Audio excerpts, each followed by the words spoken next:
The following podcast has been rated PGN. Parental guidance is neglected. Boy, it's been a long time since we've had a little father-son chat. I am your father.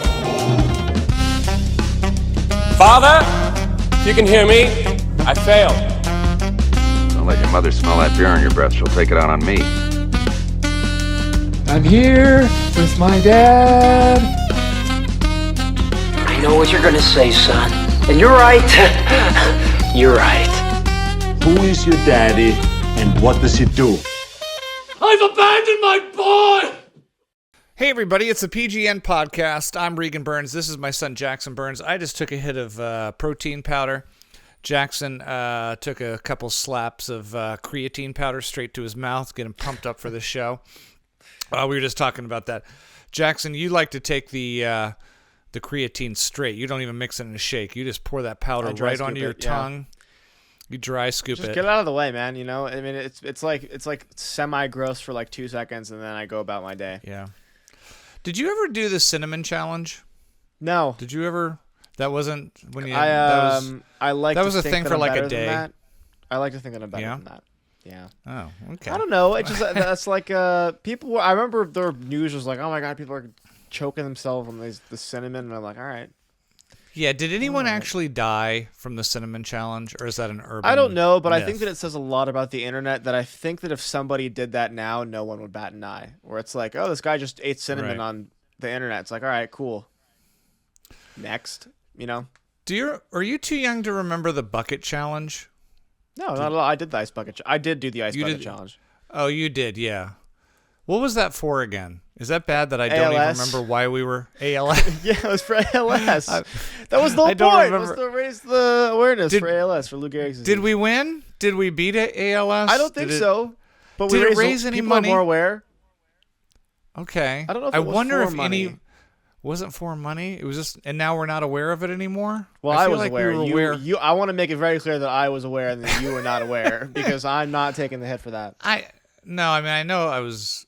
I wonder if we're not aware anymore. Like, do we have to do that again? Should that come back? Should that be a sequel? Another ice bucket challenge. But how would you up the game? Whatever you need to remember that people die every day, Dad.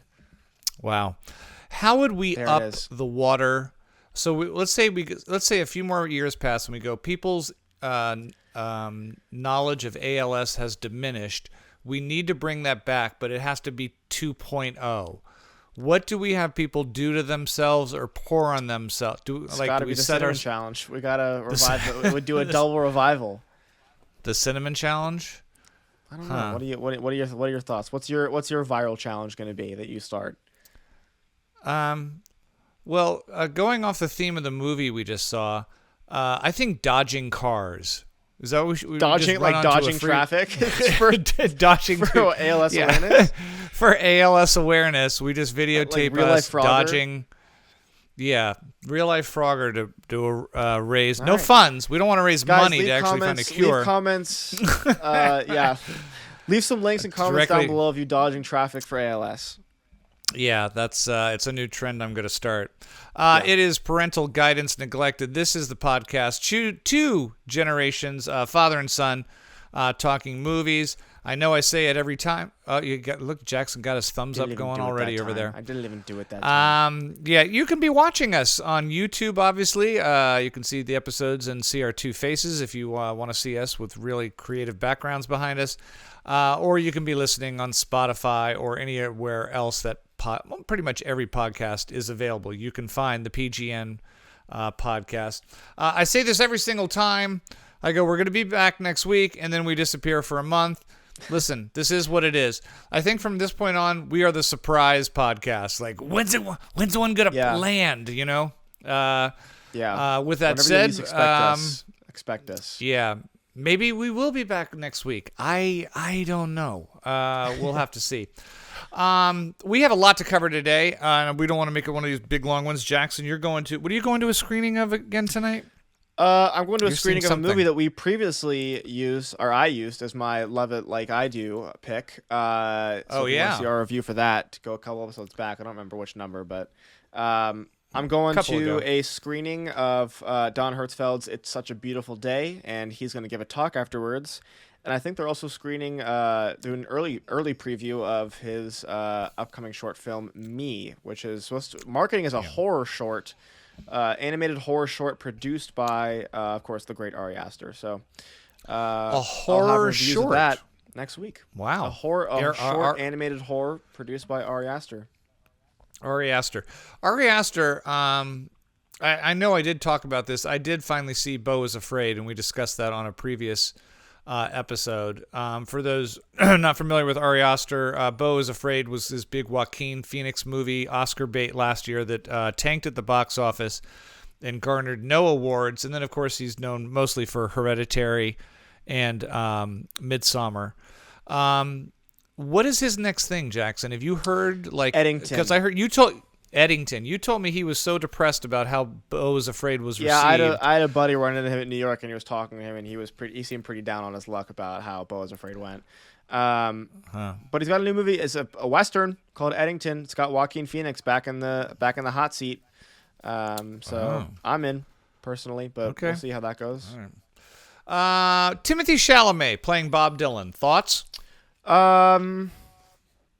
Interesting pick. Not looking forward to it. Curious. And this is what I'll say. I do not think by any means it's the best pick. I'll give him a chance. I'll give him a chance. Yeah. Jury's still out. After Dune, I think I'll give him a chance. Gotcha.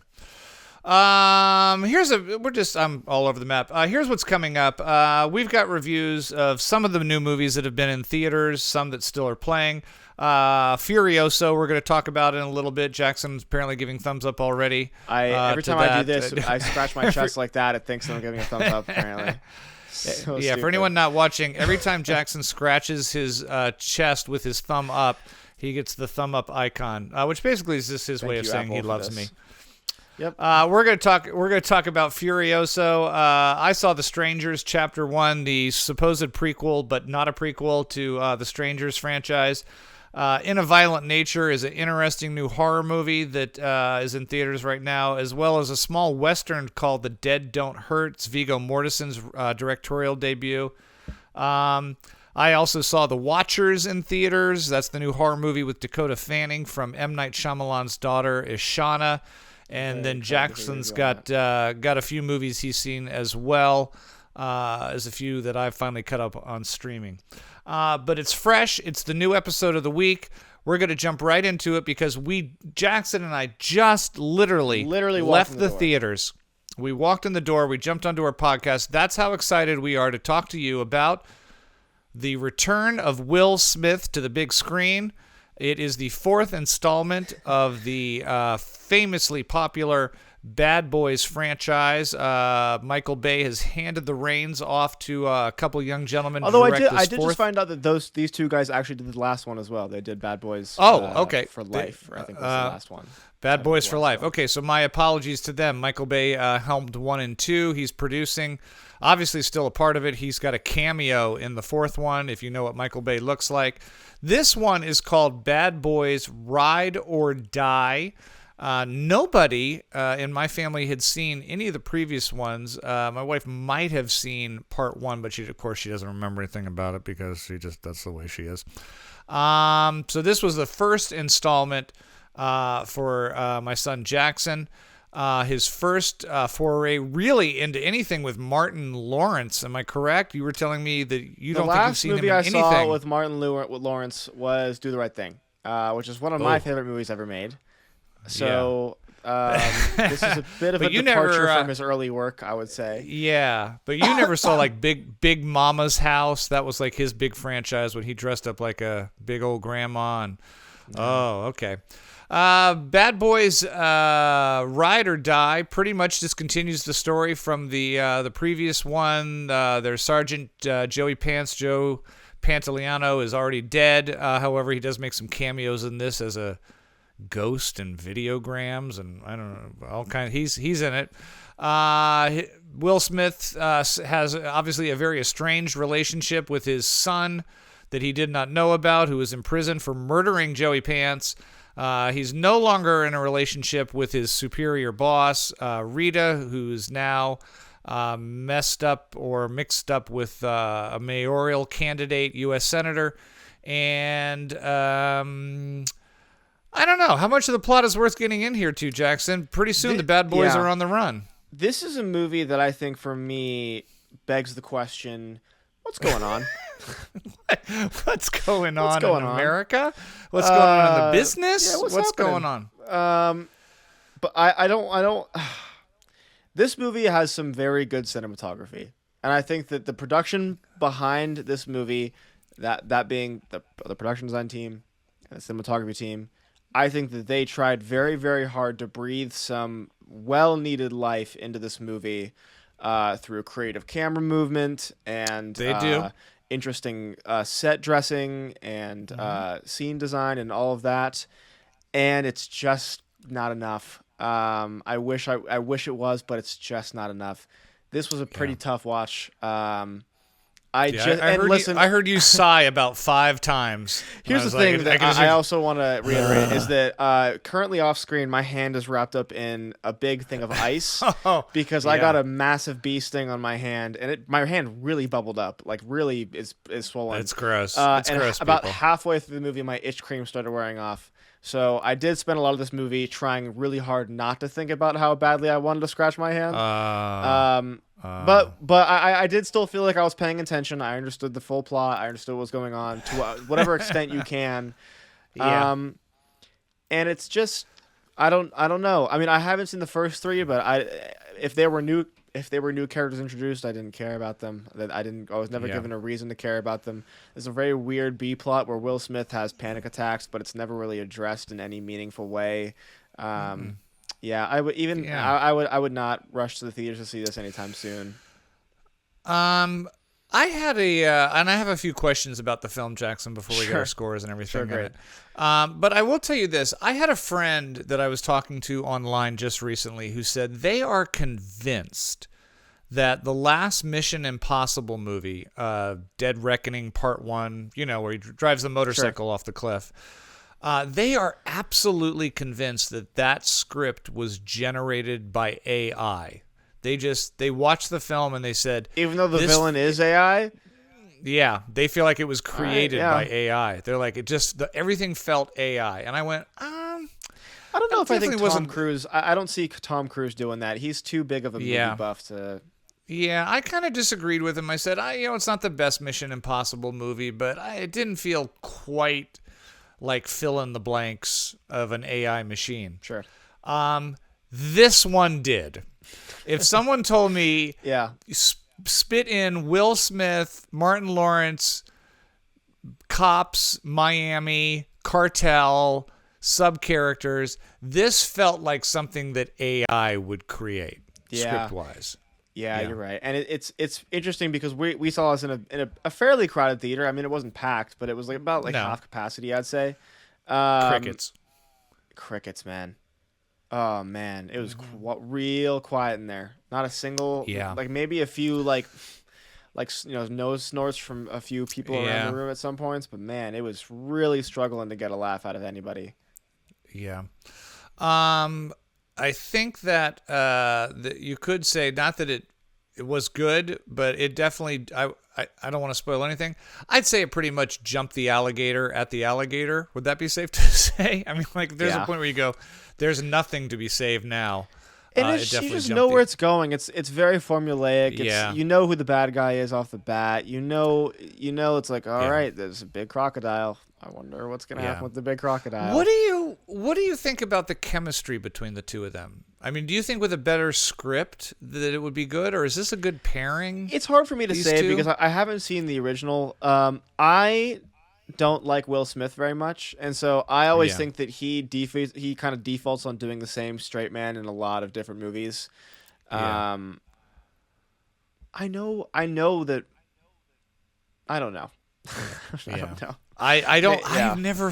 I've never found Martin Lawrence particularly funny, and man, is he trying hard here. Yeah, I mean, trying hard right from the beginning in the convenience store with the hot dog stuff, and And what was that? It's like what we're doing, like kindergarten, like out of shape guy wants a hot dog. It's like, all right. Yeah, put some sauerkraut on that and mustard. Hurry up, because I got 87 seconds before you piss off Will Smith. I was just like, oh. And he's driving to his wedding, his own wedding, like that. Like you're rushing to get. I mean, it was just rushing kind of to his own wedding, and then it's and then this is the other weird beer plot, which is that like he's got these crazy health issues, and he's fighting against like every urge to eat like a Skittle. And I'm know. Yeah, when you have a gunfight and he's catching jelly beans in his mouth, and you're like, well, it's a little cartoonish. You know what's weird, Jackson? I think I hated this more than you. This is, I think Bad Boys Ride or Die is not just a bad movie, and it is a bad movie. I almost think it's a slap in our face of lazy movie making. Which to me makes me even more mad. So when I sit there and I go, this is the best you can do with billions of dollars of money to spend and star power, and this is the best you can come up with. Yeah, it's almost it's insulting to me. So look, are there probably worse films out there this year? Yes. Are there going to be films that come along that are worse, technically worse than this? Yes. But this is insulting. Bad Boys Ride or Die for me gets my first F of the year. Wow, the first F. I'm not exactly disagreeing with you in any capacity, and I'm gonna give this a 2. Yeah, yeah. So I'm not. I mean, I don't want to come off like I'm being too positive about it. I just. I really just wanted to go to the theaters and we all just watch some dumbass popcorn movie that we go, oh, that was stupid, but it was kind of fun and escapism. It wasn't. It wasn't. Nope. Did not hit that mark at all. Yeah. So trust me, people. I enjoy a fun, meaningless film. But boy, this makes John Wick look like Shakespeare. It's just. It's like you could do so much more with the action adventure. There it is. You've been warned. Bad Boys Ride or Die. Last question before we move on from this. Do you think this is going to be a hit? Is this the one that saves the summer after everything else has been tanking? I don't know. I don't think so, because I don't think that this has the crossover. The crossover. I think the demographic that's going to theaters right now tends to be leaning towards young people. I think. Yeah. And I don't think that anyone in my generation has any connection to these movies. At least maybe I'm just projecting, but I didn't. Yeah. We're recording this on opening weekend. It's Saturday. Hopefully this is up either tomorrow or early this week. I don't think it's going to beat Garfield in the second week. I'm going to predict it right now. I don't think this is even going to open. I don't think it's going to either. I don't think it's going to open at number 1. But listen, it's not a great movie, but that does make me very sad, because I really, every time there's a box office flop for me, that just speaks volumes to. I mean, like what. I don't know. I know. End times. So next week is the next big cartoon. That's Inside Out 2. Now, I do think that's going to do good numbers, but I don't know if they're going to be huge. I don't know if that's going to save summer. The last 2 Pixar movies flopped. Yeah. And I don't know if Inside Out is as beloved as they think it is. I don't think everyone's been pining like for the next Inside Out the way they were for Toy Stories, but we'll see. I mean, then the week after that, we kind of have a week off. They're staying away from Inside Out, and I think it's the Bike Riders. That's the Tom Hardy and what's the Elvis? The guy who plays Elvis?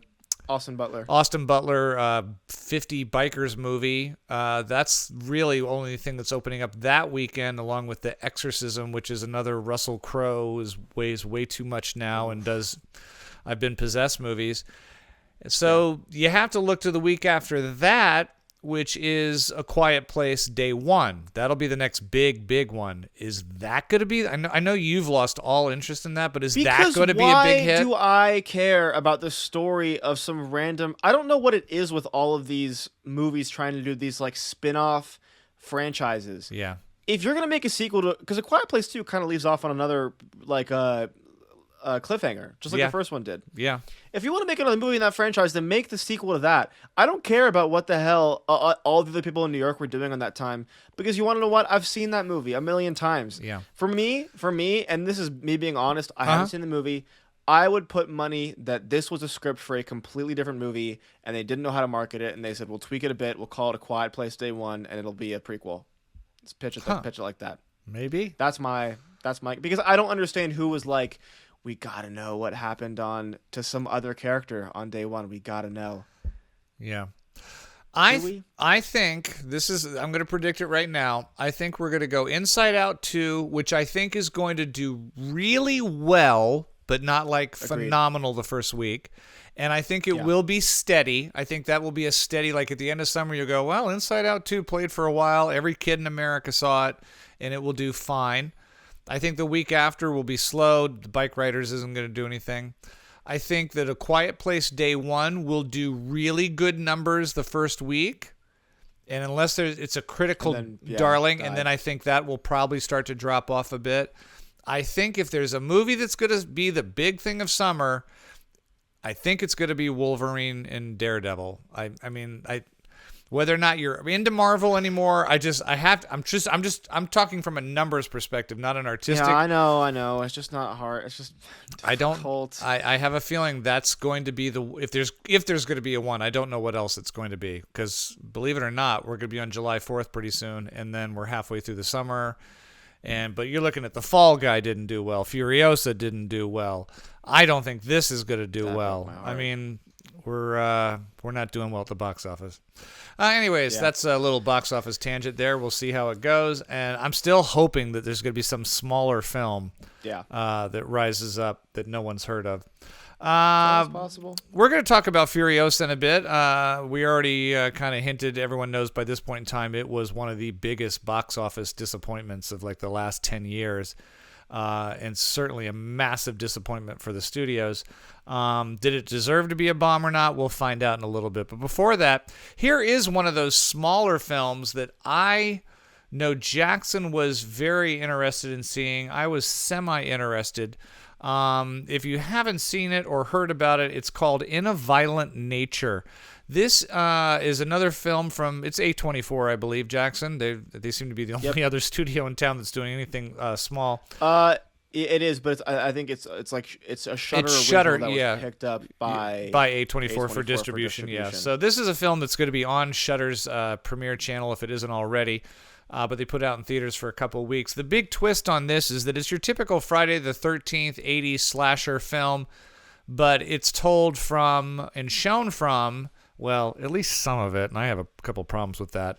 It's supposed to be shown from the POV of the serial killer. So imagine instead of following all the campers and what they do day to day before they get slaughtered, imagine the camera is staying with Jason or Freddy or Michael Myers the whole time and following him around as he finds his victims.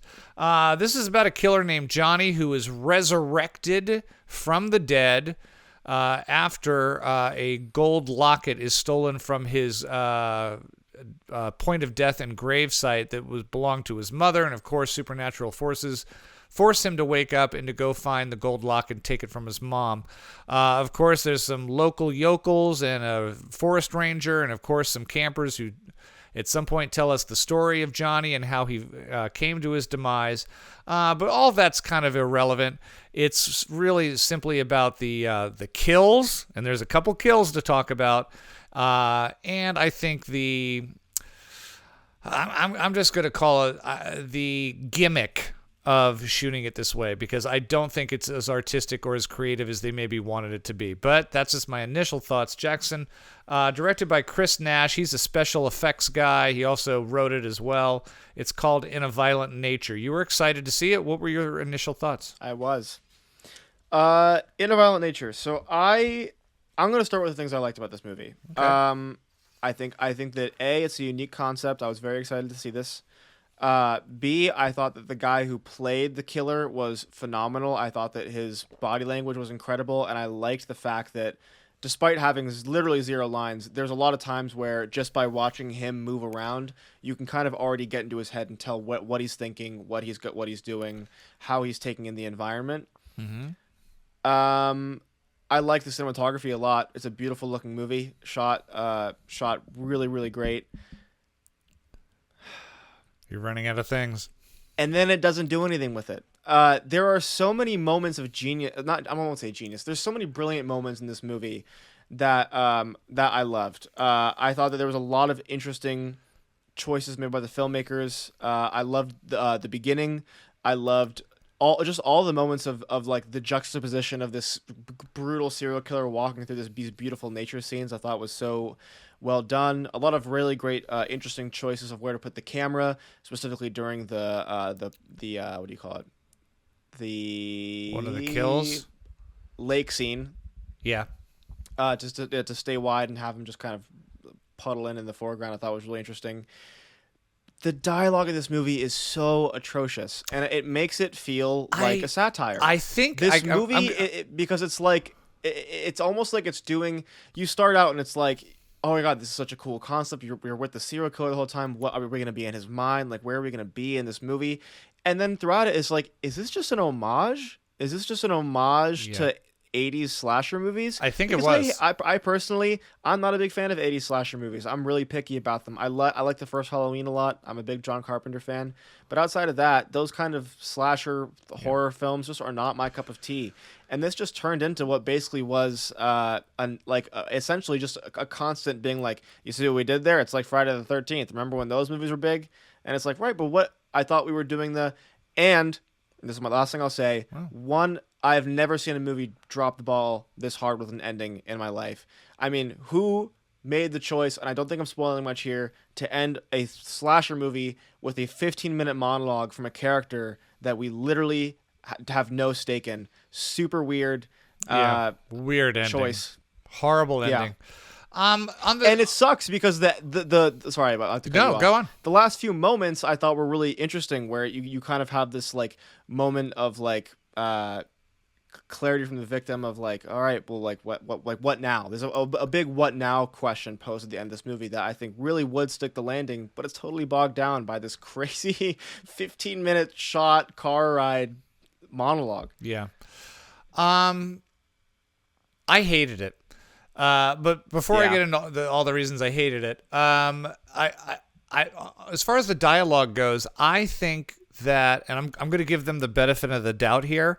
I think that it was bad dialogue and bad acting on purpose. I'm hoping that's the case. I also think so. Yeah, because most of the dialogue is kind of off screen or done from a distance, so that we hear the dialogue while the killer is, way far away and hears it kind of being said off camera. I'm hoping that was an homage to the bad acting and the bad dialogue of all those 80s slasher films, because if it wasn't, they really dropped the ball there. So I'll give them the benefit on that. This movie is about an hour and a half long, and I'm pretty convinced an hour and 5 minutes is him walking through the woods. It is way too much walking through the woods. And in the first 10, 15 minutes, it's suspenseful. And in the second 10 to 15 minutes, you're like, okay, I kind of think I get what they're saying. And then it's monotonous. And it almost felt like by the end, with all the walking, that you're like, I think they only had a 40-minute film here. And they've said we have to make it at least an hour and a half. So when we edit it together, we're just going to have to put in every single shot of the killer walking. I'm not being a prude here. Kills are kills in horror films, and I get that. We have a couple kills that are literally off screen. And I don't know if they do that so that when they do the ones on screen, they're so jarring. There's two major kills in this movie. One that's everyone on the internet is, of course, calling the yoga kill, which is a girl doing yoga on the side of the mountain. And then there's the sawmill one. Both of them are incredibly off-putting. I would say I have even more problems with the sawmill one because it's just a stagnant camera at a weird angle as someone's chopped to death. And it's not terrifying. It's almost depressing and horrific, but not in any way entertaining. I agree. At least with that was the only one that I actually didn't mind, because I thought that it was actually I felt it was creative, and I thought that for a brief moment I was like, maybe we're doing some kind of like evil of man commentary here. But the yoga one, I think there's no. I was just like, this is just okay. We entered crazy town. Yeah, the yoga thing is like, it's someone going, we have to do something that's never been done in a killer slasher movie. Yeah, and they just felt like it was in a totally different film. And I don't know, I'm not a big gore guy, but I always feel like scare me by it not showing me something so guttural. You can scare me just as easily. And then I guess the final moment that really disturbed me is during his last kill, Johnny the killer has some kind of mental breakdown, or I don't know what you call it is, but I wish I had counted, but it must have been what, Jackson, 50 to 70 smashes of the guy's head, probably, where it just kept going and going and going, and I'm like, I'm not really sure what I'm supposed to be getting from this anymore. I hated it in a violent nature. I wanted to appreciate what I thought they were trying to do at first, and then they just went off the rails. The first 20 minutes of the film, I was very intrigued. I'm like, this is going to be an interesting ride. But then we go to a crazy, over-the-top gore kill, and then we have this allegoric sawmill kill, and then we have this moment of torture of him just bashing this head in, and then the last 15 minutes is was I supposed to be suspenseful? Like, I guess I started. I don't like. Is she in on it or something? Is that his mom or something? I was like, I don't get that woman at all. It felt like a really desperate attempt to put some kind of lore, or maybe a prequel together of like, oh, what happened with this other people that were used to be in the woods. Yeah. But I don't know. Listen, I can't say I disagree with anything you're saying. I think that I liked it a little bit more because I just found more to latch onto throughout the movie. So I'm gonna give this a 4. 4. I'm giving In a Violent Nature a D-. It just not quite as bad as Bad Boys 4. Nope, but it's pretty bad. Not as bad. I gotta be honest with you, Jackson. I think we might be talking about Bad Boys Ride or Die in January. Yet again at the end of the year. I just have have a feeling that could be something that comes up again. We're going to get to our thoughts on Furiosa, and I also not just our thoughts on whether we liked it or not. We both saw the film together, and we saw the director George Miller do a Q&A afterwards. Our thoughts on that, and we will cover some of the other movies that are in theaters as well. And we are going to reveal our game. We're going to list our top 10 actors or actresses who we cannot believe have not won an Oscar yet. Or at least go, man, if they don't win an Oscar soon, something's really wrong with this country. But before we do, I'm going to hand things over to my handsome young son. It is Jackson's pretentious art house film corner. He's seen a lot of films and maybe a couple in theaters as well. Jackson, what have you been up to, my friend? I have seen a lot of movies. I'm going to start with the rewatches because this has actually been a big rewatch heavy week for me. Okay. So I'll just get those out of the way. I will interject if I have I've been thoughts. watching. Please. I have been, I guess in a way, binging a lot of the Charlie Kaufman movies with my girlfriend because me and her just last night went to go see Synecdoche, New York, and he talked afterwards. So in the order in which I saw them, or I guess rewatched them in this case, I rewatched Being John Malkovich, written by Charlie Kaufman and directed by Spike Jonze. I mean, what's not to love about Being John Malkovich? I love this movie to death. I think it's such an absurd concept, but it pulls off its execution so well. One of the best performances, I think, from John Cusack. And I think my favorite part of this movie is just how game John Malkovich is to get weird with it. There's such a great cafe scene where it's just a cafe full of John Malkovich, and everyone, they just say John Malkovich, and it's brilliant. And so yeah, I mean, I can't really say anything about this that has not been said. Being John Malkovich is one of those movies where when you show that movie to someone, how they react to it and what they think about it can sometimes set whether or not you're going to be friends or not. You know, like 100%. What level of friends are we really going to be? 100%. Like if they walk out and they go, "What the hell was that?" And you're like, "I don't know. I don't know if you and I are going to." Sorry, but this is the end of the line. This isn't going to work. Yeah. Yeah. Thankfully, Brooke really loved it, and I had the task of trying to articulate like, this is like crazy and insane, but Synecdoche, New York is going to be somehow like top that.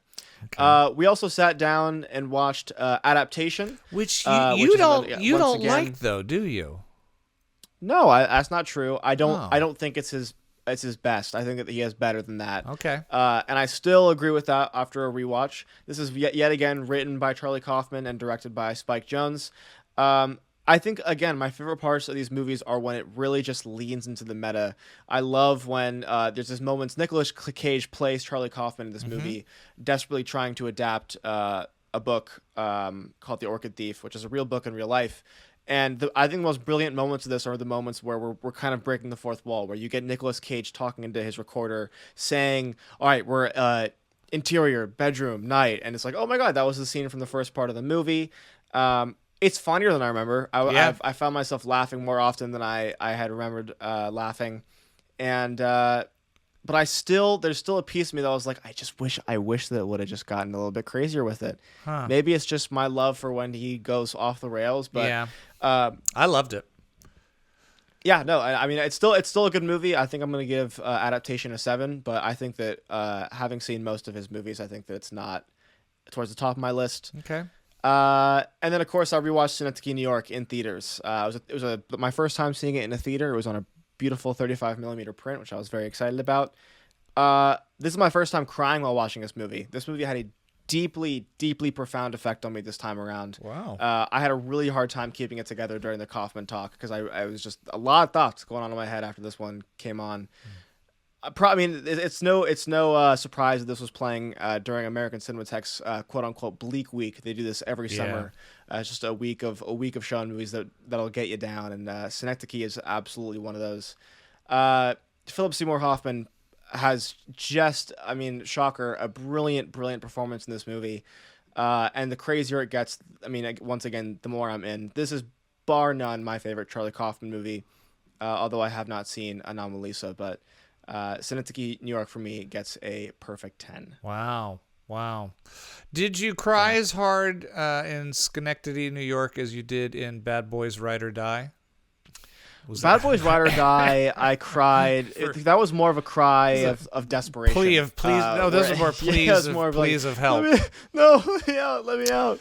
It was more of that kind of cry. All right. I have not seen Schenectady, New York, so I guess I'm going to. I honestly do not think that you would like it very much, and I don't mean that in a bad way. Right. But I think that he really does touch on something really special there. Well, I love Adaptation. I love Being John Malkovich, but I did hear very mixed things on Schenectady and never saw it. But maybe I will. It tanked. Yeah, it tanked. So there's that. 2 more rewatches, and then I'll get into the movies that I've seen. I got to go to a theater to see the newly remastered 4K edition of American Graffiti. This is one of George Lucas's earlier films, his second feature to be exact. Richard Dreyfuss. One of Harrison Ford's earliest performances. Yeah, so the way that it works at the Academy Museum is that every time they show a movie, it's nominated by a certain sect of the museum. This one was for casting, so obviously it's no surprise that we're listing off great actors here. It's got an ensemble. Everyone knows. The cast here is unbelievably stacked. Richard Dreyfuss, Ron Howard, Paul LaMatte, Charles Martin Smith, Cindy Williams, Candy Clark, Mackenzie Phillips, Wolfman Jack, the radio host, has a big part in this movie. My biggest takeaway from this movie is I don't know why he stopped doing this. Well, you know that, I don't know if you know this, American Graffiti is what the TV show Happy Days is based on. It starred Ron Howard. No, I didn't know that. Yeah. I actually did not know that. Yeah, I've never seen Happy Days, actually. Yeah, Happy Days is Ron Howard, is pretty much the same guy from American Graffiti. So it did get turned into a TV show that went on for years and became a totally different beast with Gary Marshall. Yeah. But I think you mean more, why didn't George Lucas make more movies like this? Or just more movies. I don't understand. I get it that, Star Wars is great. We all love Star Wars, and, that franchise has been, worn into all hell, but yeah, this is a really good movie. And I think that what's so interesting about it is that it's easy to put it aside as like a basic, like, we're all going off to school, like, Last Hurrah kind of movie. But I thought that the guy who introduced it, who by the way was supposed to be the casting director of this film, but unfortunately he passed just a few days before it was screened. But the guy who introduced it, who was the Academy president, he was saying that this movie isn't just like a goodbye, we're going off to college. It's kind of dictates the end of an era. It's about the end of the 60s and entering the uneasiness that was Vietnam. And it really adds another weight to the way this movie ends, where, you know, iconically each of the characters' faces come on screen and we see how the rest of their lives play out briefly. So I really greatly enjoyed this. It really is a bummer that he stopped making movies like this. American Graffiti for me is going to get an 8. 8. Wow. Okay. Yeah. I don't remember liking American Graffiti as much. Yeah. And I think maybe because it's probably a film I should revisit because I probably saw it at too young of an age to truly appreciate it. I haven't seen it since high school, so I would agree with that. I don't remember loving this as much my first time seeing it. Yeah. But look, there's films that capture their time capsules, that capture a certain era. Like obviously when I think 70s, I'm always going to think Dazed and Confused. 80s, I'm always going to think Fast Times at Ridgemont High. And American Graffiti is one of those ones where you think it just captures the time of the late 60s. And maybe because it's just a generation, a time that I didn't live through, maybe I don't identify with it quite as much. That pre-Vietnam, the simple life is getting ready to change. But with that said, it's obviously beloved. And you're saying it's worth a revisit. Sure. Okay. I think it is. I do think it is. And then my last rewatch. This is gonna be a long-winded one. I apologize, everybody. No, Jackson. That's why we're here. I sat down to rewatch. Of course, I sat down to rewatch Paul Schrader's First Reformed. This was actually for a purpose. This is a movie that me and two of my I guess future collaborators are looking to possibly be a comparison film for what we're working on right now. Oh. This is Ethan Hawke. Listen, I mean, Ethan Hawke plays a preacher. This movie is about a preacher who is approached by a man who's recently got his wife pregnant and is an environmental activist who says that he feels it would be immoral to allow his wife to have a child during such a, I guess, politically uneasy time, or what he believes to be the end times with global warming and climate change and such. This is easily the bleakest movie I've ever seen. Oh, it is so it is downer. It is downer city. I can't believe you watched it again. I didn't love First Reformed. We've had this discussion. It's not. I'm not a huge Paul Schrader fan in this capacity when he's behind the camera. But I appreciated it, and Ethan Hawke gives an amazing performance. Why did you want to watch this? I mean, this is it's almost like a Schindler's List. Like, it's good. I saw it. I don't want to go down that road again. Like, I'm a sucker for these kind of movies, man. I think that I've realized that this is just my genre. I think that as bleak as it is, there is something very human and personal about this. And I said this the first time I saw it on the podcast, and I'll say it again now. Mm-hmm. Paul Schrader just understands what it's like to grow up in these times. And he's old as hell. He's on his way out. I mean, he's got health issues out the ass, but damn, does he capture something so intense here. One of the best endings of a film I've seen probably ever. Some truly experimental moments here. It's Paul Schrader, I think, at the height of his just ability to tinker with the camera. First Reformed, probably ties for my favorite of his, and it's gonna get a 10. It's gonna be a 10. I think I gave it a 9 last time, but I'm upping it to a 10. Wow. Okay. Okay. First Reformed. Well, there you have it. Jackson's pretentious art house corner. I'm not done yet. That was just the movies that I rewatched. I seen a lot. I apologize. I'm recapping where we are, and I'm trying to make people understand that this is what the show is about. That listen, as much as I loved Bad Boys Ride or Die, Jackson's gonna have different opinions. Okay, so those are your rewatches. You saw some new stuff this week.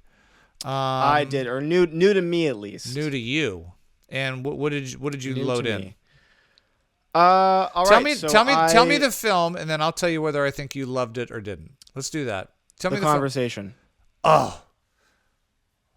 Francis Ford Coppola, Gene Hackman. Francis Ford Coppola, Gene Academy Hackman. Award-winning film, several nominations. John Cazale, the great late John Cazale. It's a slow burn movie, but you do like that. Very bleak. It's very 70s. I'm going to say, I'm just going to guess your grade. Give a score. The score. Yeah, I'm going to say that you're going to give The Conversation. I think you're going to go, this is a good Coppola movie, but certainly not his best.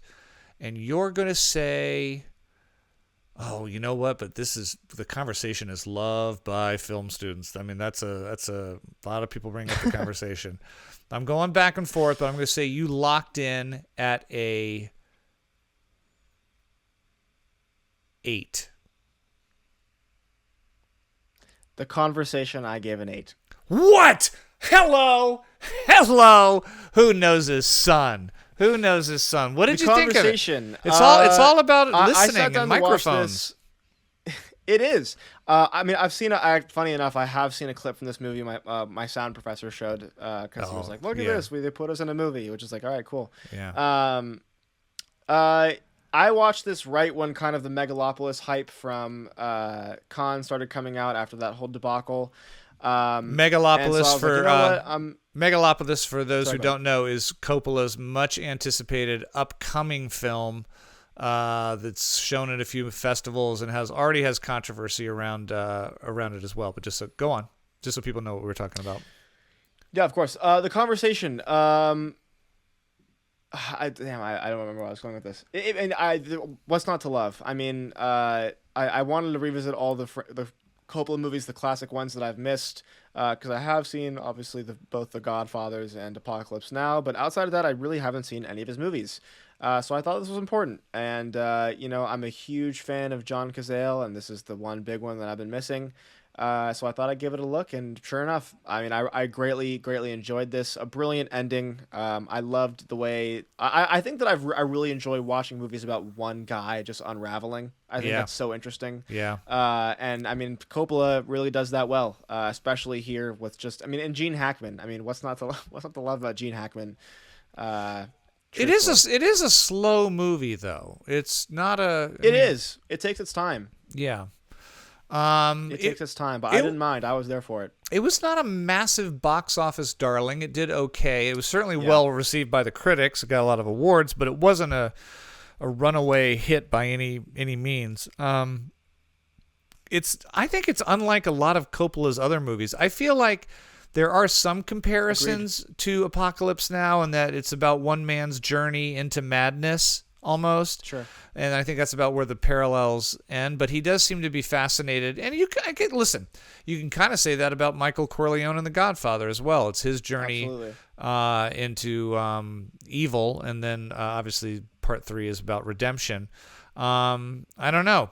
Does this make you more excited for Megalopolis and what we've heard about it? I've been excited for Megalopolis. But every single thing that comes out of people's mouths about that movie, I immediately go, oh. Uh-huh. I can't wait. I personally can't wait. It's gonna bomb. It's gonna bomb harder than any movie I think he's ever done. But he self-funded it. He's allowed to. He's allowed to. It's interesting. I'm not sure. I think his last big commercial success was The Rainmaker, which was he did an adaptation of one of those John Grisham movies, and it's fine. But there's nothing about it that makes you go, it's a Coppola movie. It's just a Matt Damon thriller with a big ensemble cast, but. I don't know. Very interesting. What else? A Conversation gets an 8. What's the next one you saw? Let me see if I can guess. I know you haven't seen this for a fact. This is called Thelma. Yeah. We talked about this in the theater. This is not the Thelma you're thinking of. Yeah. This is done by the same filmmaker who brought one of my favorite movies ever, The Worst Person in the World. He's known love for that his film. Oslo trilogy. But this is one that does not exist in that timeline. This is kind of a separate movie of his. Came out in 2017. Yeah. Yes. Do you want to give it you haven't seen the movie, but do you want to give a guess? Okay, anyway? So here's the thing. We both loved The Worst Person in the World. I think Jackson and I both had it in our top 1 and top 2 picks of a couple years ago when it came out. Great film, part of a trilogy. I have not seen the other 2. I know Jackson's seen at least one of the other ones, And I know I've seen both of them. You see both of them. I think you told me that both of them were a bit of a letdown. Not they're bad. They were not the worst person in the world. They weren't as good. I thought one of them was okay, and the other one was great, but not as good. But not as good as the worst person in the world. So this is a lesser known one out of the trilogy. I'm gonna go. I see where he was going. There's a lot of things in it that I really liked, but I'm gonna settle in, and it pains me to say it. I think you're gonna give it a 6. There you go. I gave Thelma a 6. Shut up!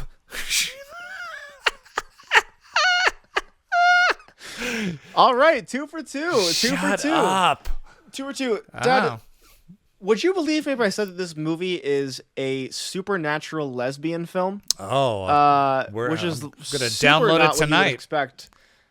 What? From Yocham Schur. This is a movie about a very, very sheltered woman who goes off to college and has extreme religious helicopter parents who constantly check in on her. And throughout the film, you later find out that it's because, without her knowing, she actually has supernatural powers where she can essentially make anything that her unconscious desires happen in real life. This is the same guy who did The Worst Person in the World? Right? Which is exactly what I was thinking when I was watching it. This movie has some really great moments in it. Okay. But and those moments are really when I think that he as a filmmaker shines through. But I think that it's really bogged down by a lot of unnecessary lore about her family and their lineage, and about where her powers come from and how they work. I think this movie would have worked a lot better if it just didn't explain them at all, because I think that I would have been really down for just all right, she can make things appear. Let's just see where that goes, because that's an interesting enough idea on its own. So while I did want to like this more, Dad, you hit it the nail right on the head. Mm-hmm. I can't say that I really thoroughly enjoyed this, but there were a lot of parts that I did like, and I did see what he was going for and appreciated it, and for that, Thelma gets a 6. Wow. Okay. Anything else? Yeah. Yes, I have 1, 2, 3 movies left, and one of them we saw together. Don't forget. I know. What's the next one? The next one is a movie called Gone Girl, but with directed by David Fincher, starring Ben David Affleck. Fincher, Ben Affleck, and big, Rosamund Pike. huge hit based on the best-selling novel. This is a beloved novel. This was a big hit about 5-6 years, maybe even longer than that. Ben Affleck, I believe he directed it too, didn't he? No, David Fincher. What am I saying? No, David Fincher directed it. Yeah, Fincher directed it, starring Ben Affleck, Rosamund Pike. Oh, this is a movie that I did not care for. I was like, I just got really bogged down in not caring whether she was dead or alive, and forget spoiler alerts. This is an older movie. I didn't care whether he was a good guy, bad guy. Boy, but Fincher, he does. I felt like I remember thinking this was a step backwards for him a little bit, and I think you're going to agree with me on this. I think you're going to go as a little too melodramatic. It looked good. I think you're going to give Gone Girl a 5. You're close, but not there. Oh. I did not like this movie. Yeah, I knew you wouldn't like it. I've been getting a lot of flack for this from my friends for not liking this. My directing partner Jackson Beebe, this is one of his favorite movies ever made, and really, why Gone Girl? Why? I have no idea. I have never in my life seen a movie where I cared less about the characters. I remember that too. I just didn't care. I just don't care. Mm-mm. And listen, keep in mind, my favorite movie ever made is Naked, where the lead character is literally like the worst guy ever. Yeah. But that movie at least has characters to care about. This movie has no one to latch onto. There's no one likable. Yeah. And I think that my biggest problem is that while there are a lot of moments that are played up to be theatrical on purpose, the moments where the characters are supposed to let loose and you're supposed to see like a true side of them, it still feels theatrical and melodramatic was the perfect way of putting it, and just completely unrealistic. I mean, of course, I love a lot of David Fincher movies. I love, especially, and this is the biggest thing, David Fincher has done murder mystery way better than this. Zodiac is a phenomenal love film. Zodiac. Love Seven. I absolutely love. One of my favorites of him. I love Seven. I mean, I love Fight Club. There's so much David Fincher to like, and I just felt that I could barely even see him in this movie. Yeah, and I know that you mentioned that you might think that I like the way this looked. I didn't even love the way it looked. I think that he's had better cinematography on a lot of his projects. So Gone Girl for me, a big disappointment, and it's gonna get a 3 out of 10 from me. Oh, okay, so even worse. All right, yeah, but I was on base with your thoughts though. I was kind of like we're on base with those thoughts. Yeah, you just felt them much deeper than I thought. Yeah. Another big hitter, kind of exiting the art house and entering a bit of the blockbuster. I realized that I still have a few Christopher Nolan movies that I haven't finished out yet, and so I went back and me and Brooke sat down to watch Dunkirk. Okay, Dunkirk. It's a pretty straightforward war film. You didn't see it on a big screen, right? You saw it on just... No, I saw it at home, the TV. So, yeah, it's a movie you're not going to appreciate as much, at least with the flying and the visuals with that. I felt like the story was a bit scattered, jumping around, like, with the guys that caught in the boat and the pilots and Kenneth Branagh and his crew, and it felt a little scattered to me. It certainly looked good. It certainly acted really well.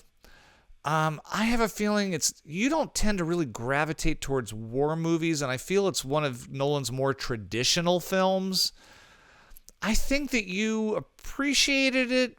It's definitely not your favorite Nolan, and I'm going to lock you in with between 6 and 7. I'm going to say because it's Nolan and you're going to respect it, I'm going to say 7. I gave Dunkirk a 7 out of 10. What? What am I? Am I dad of the year or what? Do I know my kid? All right, give me your thoughts. Was I close? You really hit the nail on the head, because I think that I don't like movies that are about war. I think I like movies that are about men who happen to be in war. And this is not. Deer Hunter so much. That's why I love All Quiet on the Western Front so much. Yeah. And this is not as much that. I think this is way less character-based. And I think this, honestly, for the most part, suffers from the success of Oppenheimer, which is just a way better war movie from Nolan. I think it does the play with time and location far better. With that being said, still a lot to love in this movie. Yep. Some brilliant performances throughout. Some beautiful cinematography. I wasn't a huge fan of the score here. I think this is a rare moment where I think that Hans Zimmer went a little bit too dramatic, and I felt a little bit too forced. But still, I mean, listen, he lost an IMAX camera in the ocean for the shot, and it showed. He did. Dunkirk for me. 7 out of 10. They did, which is still insane to me. I know. Which brings us to our last movie in the corner. This is a movie that you have been trying to get me to watch for as long as I can remember. We finally sat down to do it. Unknowingly knowing that it was being re-released this week in theaters. I'm so bummed. I'm so bummed because I think this. I'm hoping you like the film, but I think this is a film.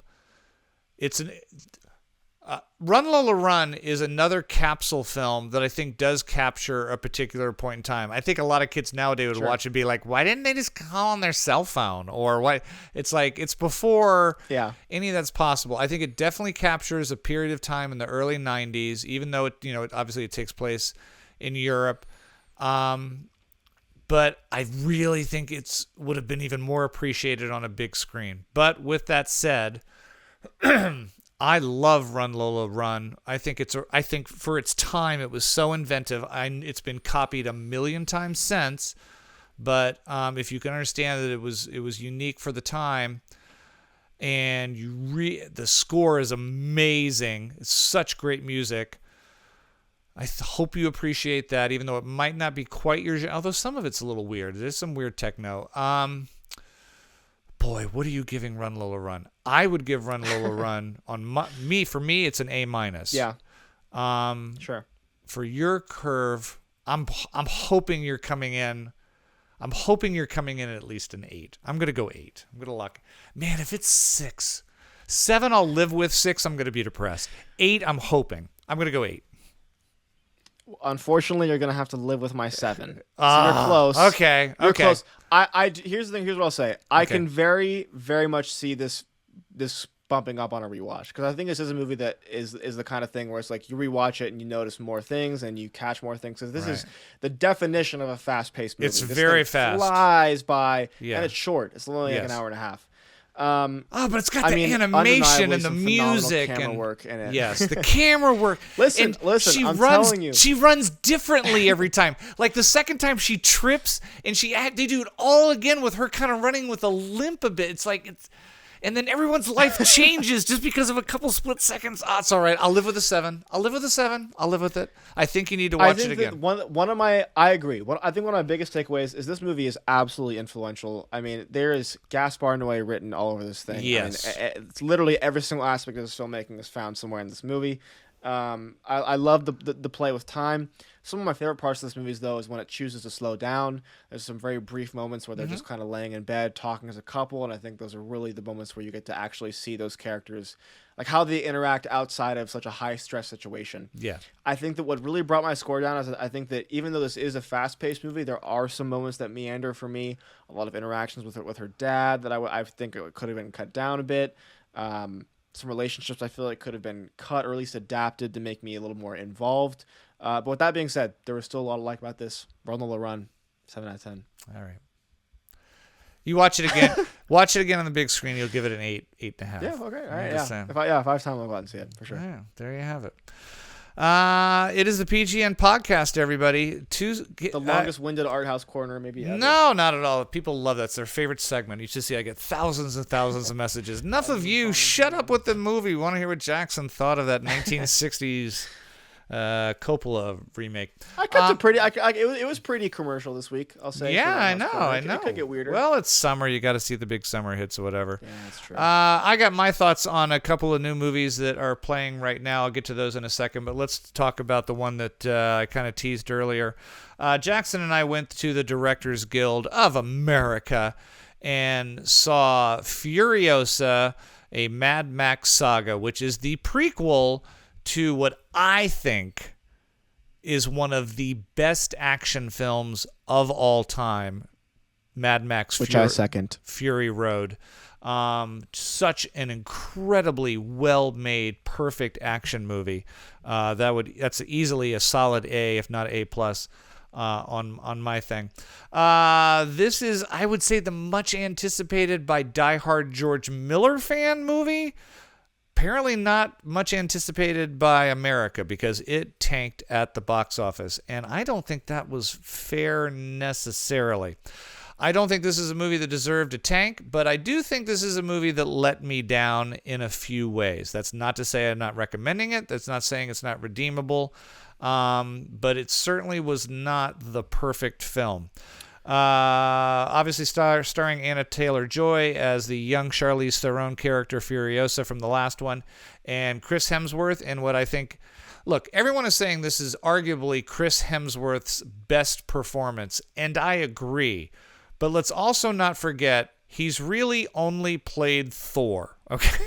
Everyone's like, this is his But doesn't best... this make you want to see him in everything? Yes. I absolutely loved him in this movie. I know that that's what you're saying too. Yeah. But God, he's so enticing to watch on screen. The movie should be called Demento or Dementis, or it's really his film, not to take anything... Which is funny because that's kind of what people said about Mad Max. Yeah, this should just be called Furiosa. That should be Furiosa. About her. No, I'm not taking anything away from Chris Hemsworth. I'm just saying when you start going, it's the best performance of his life. I'm like, the guy's in his upper 30s, young 40s, and really has only done Thor movies and a few art house pictures. There's not a lot to base this on yet. But with that said, he's still very, very good. George Miller spoke afterwards and got a standing ovation at the end of the film that we saw. I'm not sure if the standing ovation was for Furiosa or just the body of work that George Miller has done. I think it was probably a little more the latter, even though the audience did seem to enjoy it very much. I enjoyed it very much as well. I did not love it, though, and I do have a few things to talk about. Jackson, what are your thoughts? Okay. I'm gonna start with my critiques because I don't have many of them. Okay. I think that this movie makes a few small mistakes. I think the first would be Charlize Theron should have been in this movie. I think. She's a little too old. Too old for it, though. Is she, though? Yeah. I don't know. She's almost 50. But by the end of the movie, we are expected... The end of this movie is the beginning of Mad Max Fury Road. Well, that is true. When I see Anya Taylor-Joy, I think it would have been interesting to have Anya Taylor-Joy play a lot of Furiosa. I don't think she was bad for the part necessarily. But I think it throws me off when it's like, we're seeing them enter... The movie kind of the credits start and she enters the war rig and it's like, oh, we're escaping and now we're on the Fury Road, and it's like, but that's Charlize Theron, and I love Charlize Theron in that movie as well. Yeah. The second thing is, this movie really should not have included Fury Road in the end credits, because immediately after watching it, I went, man, we're missing out on that. I have that written down right here. That was the biggest mistake this movie made. Is during the end credits, it cuts back and forth to actual scenes from Fury Road, and you can see, that's what practical stunts look like. Because it immediately makes me go, oh man, this could have been a lot better than it was. Listen, I know there was some practical stunts in this. I know that there was a lot of stuntmen who worked very hard on this film, but it is a lot of CGI, and even the stuff that is done practically, you can tell has been so integrated with fake fire CGI and extra bodies flying, it takes away from it. And just in those clips, Jackson, they showed in the credits, you're like, damn, that was a stunt. I was like, why are you? Exactly. Why are you reminding us that this is not as good? And I also just think that Fury Road looks better. It does. I think it has a better look to it. And the second we cut away, it was like, oh my god, we could have had that the whole time. It didn't take much away from my score, I will say, but I still really wish that they had done that. With that being said, I had so much fun watching this movie. There were so many moments. There's a moment in this movie, and it's really like the big battle of the movie. There's like one big battle that they have.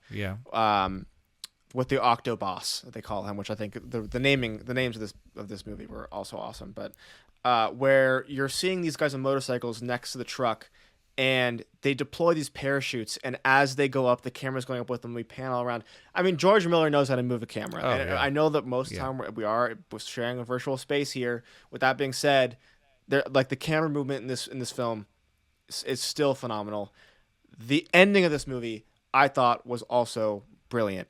Chris Hemsworth and Anya Taylor-Joy, after basically a whole movie of her not talking, enter in what is essentially a monologue off. And Chris Hemsworth has what I think is line of the year so far and line read of the year, where he says, "Do you have it in you to make it epic?" I love that. I got chills in the theater. His performance was great. The opening of this film, I thought, was also just the immediately moving into it. With this really great motorcycle chase through the desert with Furiousa's mother, I thought was great. A lot to watch, to love about this movie.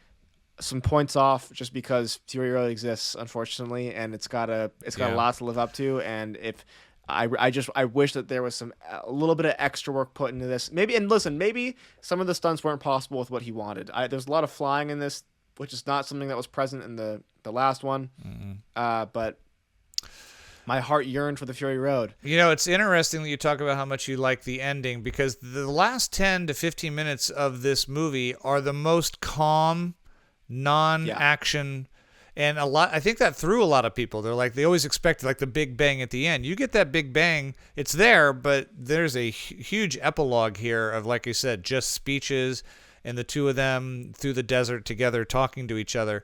And I thought it was fantastic, but there's been a lot of people who are like, I wish the ending sucks. Yeah, some people are really bogged down. I disagree. And you know what? It's interesting because I did see a tweet that said it's really interesting to see how Mad Max as a genre has changed after he did 3,000 Years of Longing. And as much as I hated that movie, there was a lot of this movie that I think that took from that movie. Like, I think the idea of chapters, of this like big epic story being told and passed down for generations. Very interesting. This is definitely more epic. This is a lot of world building. It's not just Fury Road where it's like boom, you get the basic idea, and then it's off to the races. We got to learn about the wasteland and the oil land and the who's running Bartertown. Bullet Farm. And there's a lot going on there. Before we score, Jackson, why didn't it do well? Why has this been such a dud? I don't know, and it's bugging me because this had. I mean, I don't know. I don't know. People just and don't care. I wish I did. I don't know. Maybe people just don't care. I don't know if it has the draw. I don't know if it has the draw to get people in seats that we were able to do. I think pre-pandemic. Listen, I'm a big proponent of let's not just keep pumping out these sequels and not putting our thought. I mean, take as much time if you're making art and it takes a while to percolate and to make. Take your time, but it's been 10 years since Fury Road. Just that's a long time. And people who were into it then, that were in their 20s, are now 32-year-old parents and maybe just aren't as pumped and excited about it anymore. I don't know what the answer is, but when people go, "Oh, the box office is dead," people aren't going to go see it. If you're not going to go, they went and saw a movie last year about the guy who made the atomic bomb. Not exactly a chase film. Yeah, it's true. Why they didn't come see it. I really enjoyed Furiosa. It's not Fury Road. And because the CGI was just a lot more evident here, it's done really well, but this is not what I think about when I think of the franchise. I think of Road Warrior, I think of even a little bit of Thunderdome, and I think of Fury Road, and I think practical, and there's a lot of CGI here. But I love Hemsworth. I like Anya Taylor-Joy a lot. I hope he does another one. I'm giving Furiosa a very solid B. Yeah, one thing that George said during our talk, too, that I thought was interesting was that he actually wrote Furiosa to give to the actors for Fury Road as backstory. Like the screenplay for Furiosa was passed around the cast. And I've seen a lot of people on Twitter talking about that and showing different moments from Mad Max and how it's clear that, these events in Furiosa are like actually affected what you see in Fury Road. Like, there's a lot of moments where she's looking at what's his name? The actor from Fury Road. Tom Hardy. Yeah, she's looking at Tom Hardy, and it's like, she's probably thinking about Praetorian Jack, her love interest in Furiosa. I just think there's a lot of brilliant moments like that here, and for that, on top of all the reasons I mentioned before, Furiosa for me is going to get an 8. Oh, okay. I think we're on the same page. I feel like... honestly, I think we're on the same page, too. Yeah. When we started... I thought you were going to hate that a lot more, actually. You thought I was going to not like it as much? Yeah, because I thought that the CGI was going to take you out a lot more than it did for me. It did, but I can't deny it did for me too. But I thought that you would be way more bothered by that. Yeah, I gave him a pass on this one. I gave him a pass. Yeah. Now, if the next one comes out and it's like it looks like a cartoon, then I'm gonna have we're gonna have words. You got to pass on that one. The PGM podcast. That's our thoughts on Furiosa. Before we get to our top 10 list and wrap things up, I'm going to run down a few of the films that Jackson did not get to take in. Jackson, please comment where you think needing. Another big movie that opened this weekend that I did see is the movie from Shyamalan, but not the one you're thinking of. It's his daughter. It's Ashana Shyamalan, the daughter of M. Night Shyamalan. You've probably seen the trailers for this. It's called The Watchers. It stars Dakota Fanning as a young woman in Ireland who gets lost in the woods with her pet bird and suddenly is thrust into a cabin for safety with 3 strangers who find themselves being watched by some strange creature in the woods. But what are the Watchers? M. Night Shyamalan's daughter obviously is probably in her first foray into directing and writing going to take on a very similar story to M. Night, and yes, there are some twists in this. There's a few of them. There's way too many. This movie gets bogged down in Irish folklore. I'm not going to tell you who the Watchers are or what they are or the history because that would take 27 minutes. It's very convoluted. There is a lot of exposition here. The one redeeming thing I will say about the Watchers, though, is I do think there's a promising career for her as a director. The film looks very good. The pacing at the top, at least when it's not bogged down in exposition, is very good. It's not a scary movie by any sense of the imagination. I can't imagine at any point you'd be like, ooh, danger. But with that said, it is a dumb story. Tough. So good luck, Ashana. I think you have a big career ahead of you, but The Watchers for me gets a solid D. Not a great film. Another movie that is playing in art houses that you may or may not have heard of. It is a small Western written and directed by Viggo Mortensen, obviously of the Lord of the Rings movies. I think one of the better actors out there who maybe deserves an Oscar. Wink, wink, wink. What's coming up? Interesting. This is about a man by the name of Holger Olsen. He catches the fancy of a young lady named Vivian, played brilliantly by Vicky Krieps. Creeps or Crepes, I'm not sure how you say her name. She was in Phantom Thread with Daniel Day-Lewis. She is a revelation here. This is her movie. It's so good. And about them trying to start a small home on the outskirts of a western town back during the Civil War. Things don't go real well for Vivian when Holger gets enlists and takes off to fight the war. It's got a very strong supporting cast from Garrett Dillahunt, Danny Huston. It is very slow. Not a lot happens, which is what I think you would expect from a Viggo Mortensen movie. It's a lot of mood, a lot of moodiness, but it's done really well and it looks beautiful. Boy, I'm anxious for you to see this one day, Jackson, and tell me it's either a snore fest or it's an intriguing film. Because to be honest with you, I'm not even sure myself. The dead don't. Say, you seem on the fence about that too. I think I still am. The Dead Don't Hurt right now gets a B-. A couple other films real quick. I finally saw the American Society of Magical Negroes. Remember that one, Jackson? I did not. Yeah, and there's a reason why. Written and directed by Kobe Lebee, who's worked a lot with Jordan Klepper on his projects. This is a film stars Justice Smith. Do you know anything about Justice Smith? He's in. Yeah, he was in I Saw the TV Glow. Oh, was he in that? Okay, I also know he did Dungeons and Dragons. I guess he's one of the hot new guys, but I would not know from watching this. He is like watching paint dry in this. He plays a struggling artist whose medium is yarn, who suddenly meets Roger, that's played by David Alan Grier, a magical member of a secret society of black people whose sole purpose, check this, Jackson, is to make day-to-day lives of white people easier. I don't understand why a group of black people with magic powers would say their job is to make lives easier for us. This film is trying to say something, and I'm not. Commentary. Yeah, I'm not quite sure what it is. And what's even weirder is that it kind of turns into like a love triangle work thing when he has to help Jason, who works at a up and coming website, better his life, but he falls for a girl that he's interested in. This is a mess. The American Society of Magical Negroes. If it meant something, it was way over my head. That gets a D. Jackson, it was not a good month for me in movies. Yeah. Jackson makes fun of me for this one. I sat down because I care about you people, and I watched Jennifer Lopez in a movie called Atlas. I cannot believe you did this. On Netflix. This is directed by Brad Payton. You, of course, know him. He directed all those great Dwayne Rock movies like Rampage and San Andreas. It is set in the not-too-distant future, I know, when AI has suddenly gone rogue and become the enemy. A rogue robot decides to lead the charge to end humanity, and it's up to data analyst Atlas Shepard, played by Jennifer Lopez, to venture into space to the distant planet of Who Gives a Fuck to hunt down the lead AI terrorist, Harlan, with whom she already has some beef.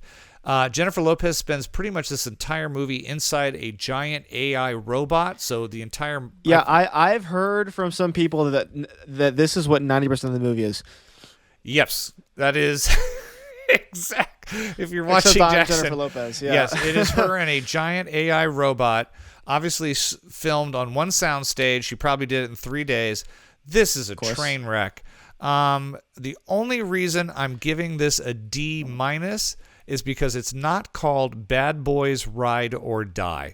Atlas on Netflix. I can't believe you think that Ride or Die is worse than this. Well, it's J-Lo, so, we get a couple butt shots, and, she's like... Yeah, this is interesting, because this week a report came out Bong Joon-ho's newest project, Mickey 17, which stars Robert Pattinson. This is another sci-fi movie. It's been done for, I think, ages. I've been hearing about this movie for what it seems like eternity. Is getting pushed yet again to a 2025 June release because of disputes with the studio. The reason I'm saying this is because Bong Joon-ho's film Parasite was a box office sensation that somehow was able to cross country barriers, language barriers, and make, I think, like $250 million nationwide. It won itself an Oscar.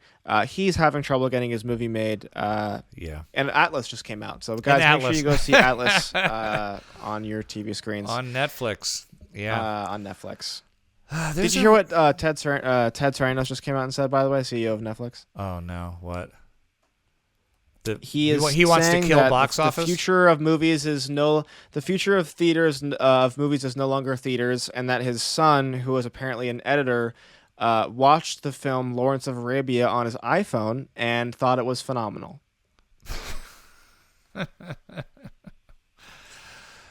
So, Jackson, are you going to be working at Netflix anytime soon? Or? I will not. I do have tickets to see Lawrence of Arabia on 70mm. Look at you. Lawrence of Arabia, by the way, a little long. Just letting you know now. Yeah, and I'm here for it, but I wouldn't watch it on my iPhone. Yeah, not on the iPhone. And then finally, before we get to our fun contest list this week, I did see The Strangers Chapter 1. This was kind of marketed as a prequel to The Strangers. There's been 2 Strangers movies, 1 and 2. The first one was with Liv Tyler and some other kid, and was actually a pretty damn scary movie about, Scarecrow and Dollface and Pinup Girl, these 3 masked people who come and terrorize a young couple alone in a house. I think the big bit about that was like the couple is like, why did you do this? And I think that like the famous line from that movie is, because you were home. Like, because you were home. Yeah. And in this one, it's a lot different, because when they ask them that, now they say, because you're here. Okay. All right.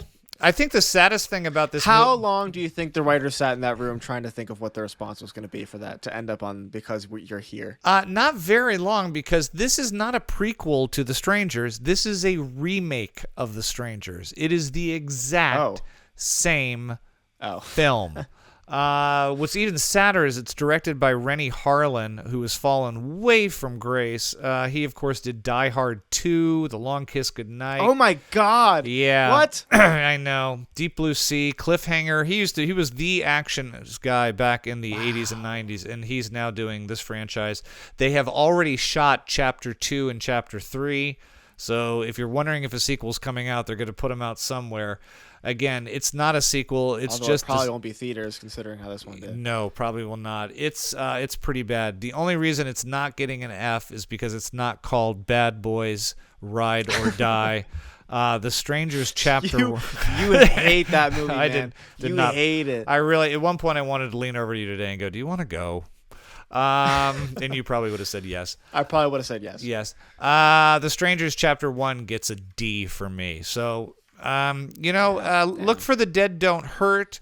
If Furiosa is still playing out there, I think Jackson and I highly recommend that you go see that. Go see it. On the screen. Run Lola Run has been re-released. I think that's a fun one to see up on the big screen if you can. Besides that, Jackson, I'm waiting. I'm waiting for that film. Any day now. I'm waiting for this year's Everything Everywhere All at Once or Past Lives. I sure hope award season is going to be looking up. And speaking of award season, before we wrap things up here on the PGN contest, we challenged each other to come up with 10 actors or actresses, doesn't matter, who surprisingly or maybe not surprisingly have not won an Oscar. Might have been nominated, might not have been nominated. And to come up with a list of the 10 actors that we are shocked have not won an Oscar, and we will be mad if they don't before they leave this mortal earth. I'm going to start out just because I'm talking about it. I kind of teased when we were talking about this last night as a family, like who's on the list, who's not on the list. And I was like, well, I'm not putting that person on the list. That's the obvious one. Well, I lied just to cover my tracks. My number 10, I can't pick it without picking the most obvious one, and that is Glenn Close. She's been nominated 8 times. I know she's the running joke, and she's an easy pick. That's why I put her at number 10. Nominated for Hillbilly Elegy, The Wife, Albert Nobbs, Dangerous Liaisons, Fatal Attraction, The Natural, The Big Chill, and an incredible movie you should see, Jackson, The World According to Garp, one of the few Robin Williams movies that I actually liked. Glenn Close. You suck for that take. Glenn Close has just not won an Oscar, and it's kind of, at this point, it's just sad. So I have to start my list, Jackson. I'm going to get a little more off the charts later, but for me, that's number 10. What's number 10 on your list, Jackson? You know, I obviously, like you said, it's the obvious pick. You just listed 8 movies. I haven't seen one of them. And so I would feel, I'm sure that Glenn Close is a phenomenal actress. I unfortunately don't think I've seen a single film that has her as the leading woman in it. So I just didn't put it on the list. Yeah. I apologize in advance. My number 10 pick, I think this goes both ways. I think this is a good mix of Jackson personal attachment and also a lot of mainstream acclaim. This is someone who got their start overseas in England amongst Mike Leigh. Was one of Mike Leigh's earlier muses and appeared in one of his earliest films called Meantime alongside Gary Oldman and Phil Daniels. He also, his first movie ever I saw, I believe last year, called Made in Britain, where he plays a skinhead, and he was just phenomenal. This is someone who's had star power since the day I've seen him. I don't think I've seen him put in a bad performance in my life, even in movies that I'm not a fan of. You know him best from 2 of Tarantino's biggest films ever, Pulp Fiction and Reservoir Dogs. My number 10 pick goes to Tim Roth. Tim Roth. Oh, that's a good pick. He's not on my list. Tim Roth. That's a great pick, actually. I love him. Yeah. He's really, really good. He's also very picky about the roles he does, I think. I mean, he is in the Marvel franchise. I think he played a villain in one of the Marvels, maybe the Hulk one. I think that's the one it was. But he may have. But he still seems really, really picky about what it is he likes to do. He hasn't been anything big as of late. I mean, he was in the Twin Peaks: The Return, and he was one of the very rare good parts of that show. He was also in the remake of Funny Games and did a phenomenal job in that. There's nothing to not like about Tim Roth. I think that. Yeah, I mean, I said all I can. Okay. I'm going to go off the charts a little bit here on my number 9 pick with someone that might shock you a little bit, Jackson. This actress has not been nominated for an Academy Award, and I think she needs to, and I needs to soon. It's weird. One of the movies that I'm actually growing more and more excited about this summer is a movie called Maxine. I think it looks really intriguing. Oh, really? And I am still always, whether even when I hate the film, like Infinity Pool, or I kind of enjoy it, like X, or I love it, it's Pearl. I think Mia Goth is one of the most fascinating and exciting actresses. Wow, I did not expect that from you. Okay. And it's almost like I'm not even just shocked that she hasn't won an Academy Award. I'm shocked she has not been nominated for an Academy Award. And I know why, because she does these very esoteric, weird art house films, but the performances are so much better than some of the standard stuff like, oh, we nominated a girl from The Color Purple because she sang a pretty song. She's one of the bold and most bravest actresses out there right now, whether you love the movie or not.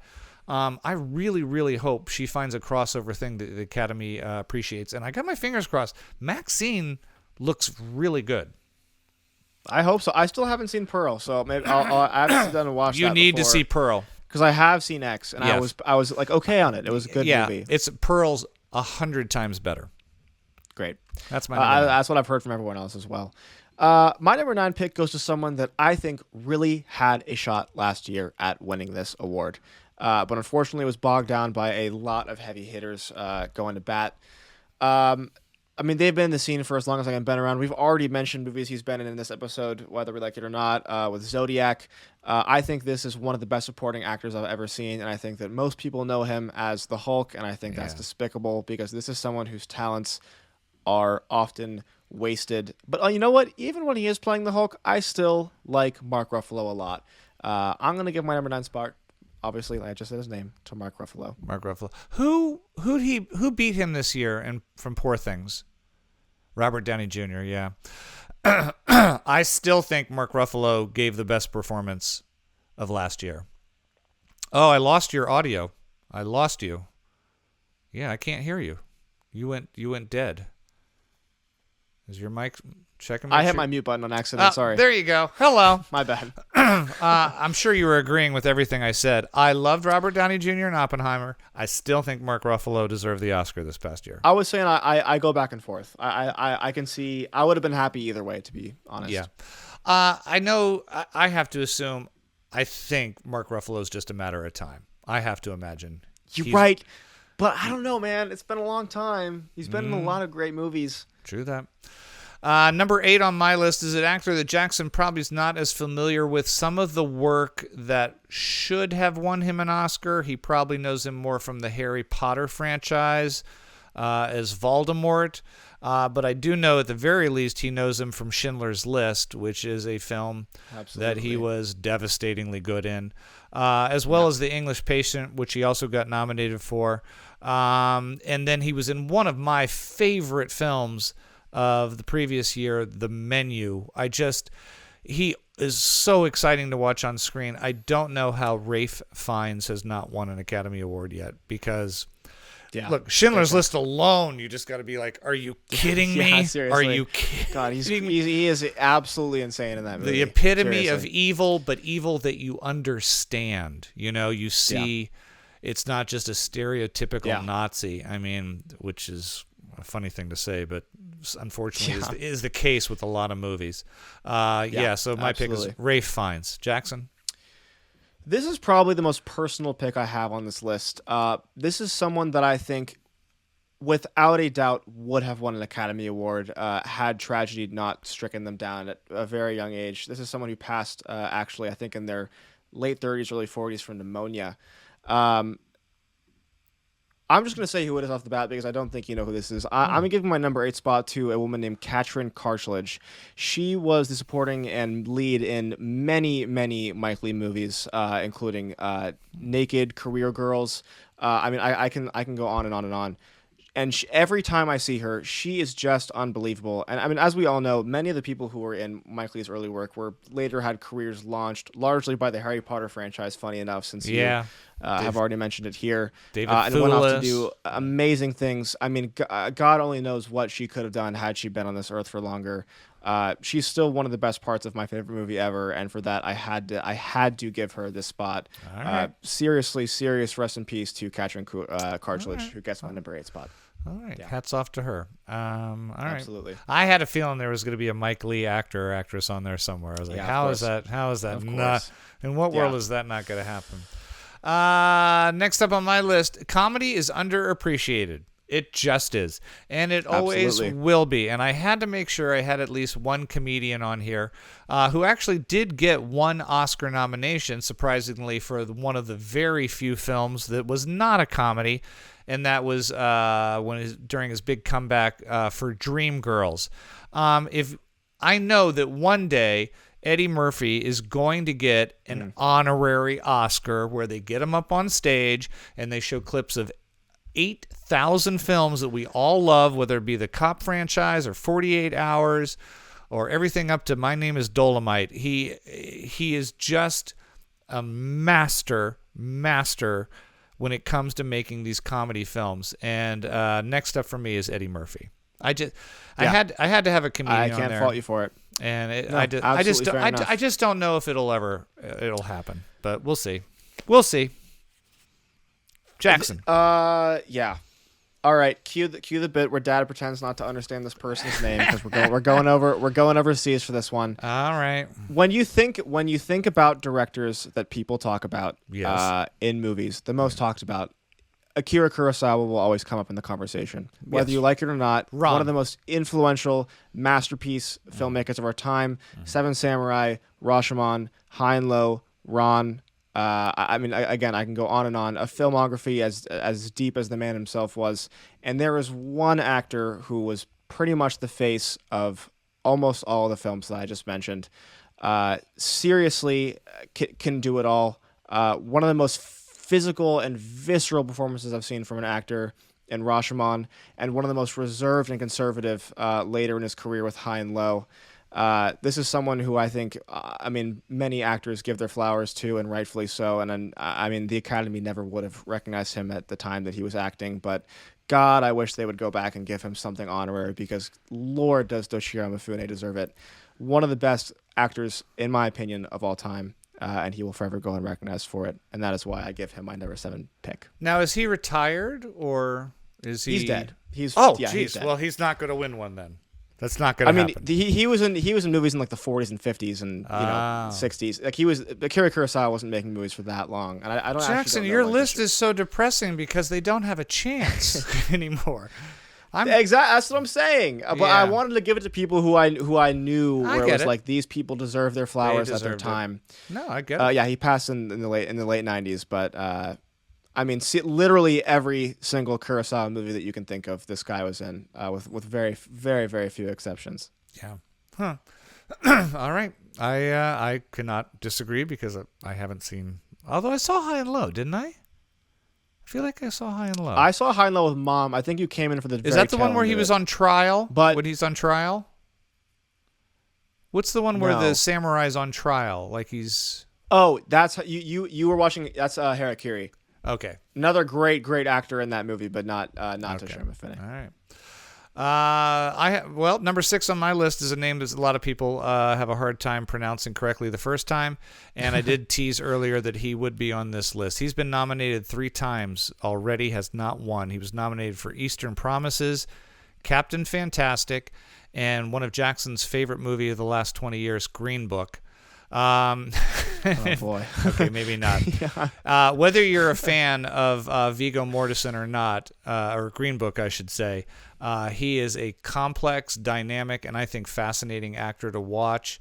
Whether he's playing a chauffeur guy from New York in Green Book, or a ruthless killer from Ukraine in Eastern Promises, Viggo Mortensen is number 6 on my list. And I don't know if he's ever going to win, because I'm not sure he plays the Academy game. He likes his small. What was the one we just saw a couple years ago? I have hope. I have hope for him, I will say. We hated it. What was the David Cronenberg movie we saw, Jackson, that he just did? Crimes of the Future. Crimes of the Future. He doesn't really gravitate towards the things that the Academy normally likes, but I'm like you, I'm going to try to be hopeful. Number 6 for me, Viggo Mortensen. Yeah. My number 6 might come as a surprise, because I know for a fact that I've actively, I think, talked ill of this person on this podcast. But when I was going through the lists and going through actors, this was someone where I went, really? And as I delved into their filmography, I realized how much of a hand this actress has had in many, many films that I love. Most will know her as Black Widow, and that's unfortunate. And it's again, for some reason, this is a Marvel heavy list for me. But Scarlett Johansson, to me, is always down to do something uncomfortable. She had one of the best performances of the year last year with Asteroid City. I mean, she is undeniably great in Marriage Story. And my favorite performance of hers will always go such a nuanced take on an alien with Jonathan Glazer's Under the Skin. Something that I think only she could have pulled off. And so, yeah. Really? We haven't given Scarlett Johansson an Oscar yet? What are we doing? Yeah. She has time, though. She has time, and I have hope that she'll find a project soon. I think she will too. I think so too. Yeah. That's number 6 on your list, correct? That's number 6. Yep. My number 5 pick has been nominated for an Oscar 2 times and has not won.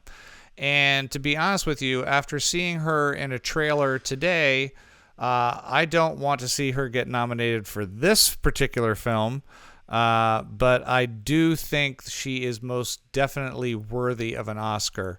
I actually had the, I guess could say, privilege of working with her. I was in a film with her and Ewan McGregor many, many years ago and got to spend a week with her on set, and it was a very mixed bag. I will just leave it at that, of things that occurred. But there is no denying that she is incredibly talented. Not only was she fantastic in Marriage Story, but one of my favorite roles of hers is in Jojo Rabbit, which she also received an Oscar nomination for. I agree with Jackson, and number 5 on my list is Scarlett Johansson. What trailer was she in today? Did I miss that? Fly Me to the Moon, where she's the marketing director of NASA, and it just does not look like my thing. Maybe I should move it down a peg. Okay, I don't know. I haven't seen it, but she may not be getting the Oscar this year. Maybe it'll be next year. I don't think so. Yeah. I don't think so. So, Scarlett, we want you to win the Oscar, just not for this film.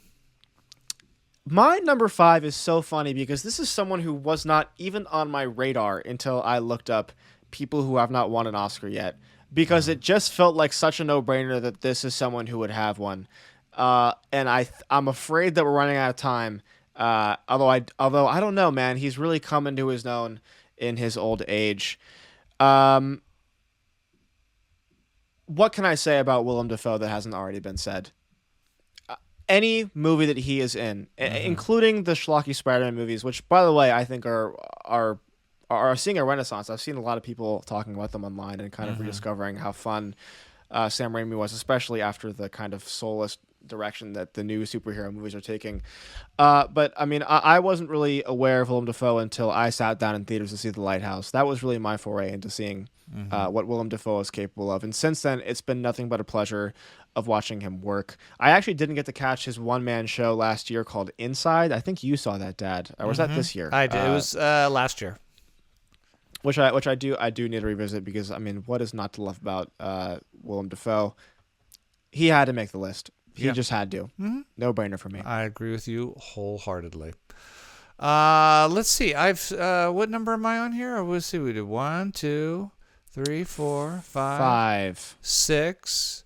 1, 2, 3, 4. Who am I missing? Did I forget somebody? 1, 2, Did you forget 3, 4, 5, 6, 7, 8, 9. No, I have 10. But I feel like I only have 4 left, so I might have miscounted. I said Glenn Close. I said Scarlett Johansson. I said Eddie Murphy. I said Viggo Mortensen. I said Mia Goth. Yeah. And I said Ralph Fiennes.